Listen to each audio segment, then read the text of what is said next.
দুর্জন বিদ্বান হইলেও পরিত্যাজ্য, কথাটার মর্ম কি?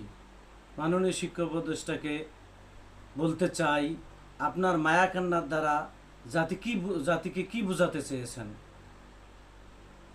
বৈষম্য বিরোধী ছাত্র আন্দোলন ছিল যৌক্তিক। আপনি জানেন টিচারদের ভূমিকা কি ছিল?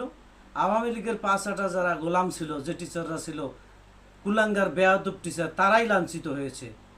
খালি লাঞ্ছিত নয়, তাদেরকে আইনের ব্যবস্থা করতে হবে, তাদেরকে জবাবদিহি নেওয়া দরকার।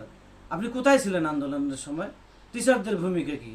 বেয়াদব কুলাঙ্গার নাস্তিক কাফের জাফর ইকবাল ঢাকা ভার্সিটির স্টুডেন্টদের উদ্দেশ্যে বলেছিলেন, তাদেরকে দেখলে আমার রাজাকার মনে হয়।